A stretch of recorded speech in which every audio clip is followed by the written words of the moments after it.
আসসালামু আলাইকুম। আজকে আমরা আইছি সিলেট সিটি কর্পোরেশনের একটা নতুন রাস্তা, যে রাস্তা জরাজীর্ণ, এখনো কোনো ইটেরও ছোঁয়া লাগছে না এই রাস্তার মধ্যে। এই রাস্তাটা কোনানো কাউকে একটু দেখি।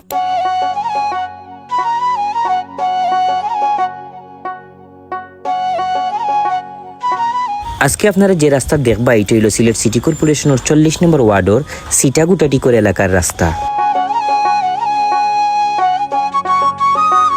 এখনো অনেক এলাকা আছে যেগুলা সরকারি রাস্তা থাকা সত্ত্বেও কোনো রকম পাখার ছোঁয়াও দেখছে না, অর্থাৎ কোনো ইট সলিং পর্যন্ত করছে না।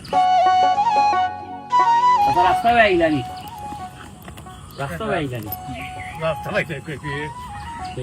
এটা একটা রাস্তা। এইরকম রাস্তা অনেক আছে সিটি কর্পোরেশনের ভিতরে, 42টা ওয়ার্ডও।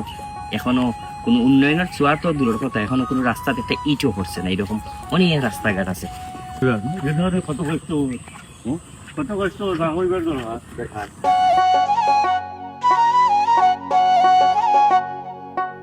মাত্র বর্ষা শুরু, আর বর্ষা যখন ফুরাফুরি দিলাই বা বৃষ্টির দিন আইলে এই এলাকার মানুষে কোনোভাবে নৌকা ছাড়া চলতে পারেন না। নৌকাও একমাত্র তার বাহন, রাস্তা সব ডুবি যায় আর এখনো ফেক হয়ে গেছে। খুব কষ্ট হয় না নিশাসি যাইতে, যাইতে পারেন না যার সময় বৃষ্টির হুড় হয়ে গেলে নৌকা ছাড়া চলাচল তারা খুবই কষ্টকর, এবং এই এলাকার মানুষগুলা সুবিধা বঞ্চিত যথেষ্ট।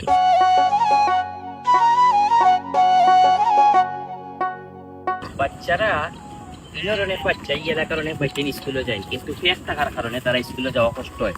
স্কুলে এইটা কষ্ট হয় তোমাদের কেনে কষ্ট হয়, তারা কষ্ট হয়। এই যদি একটু সামান্য পালা থাকতো রাস্তাটা যাইতে পারলো অনেক।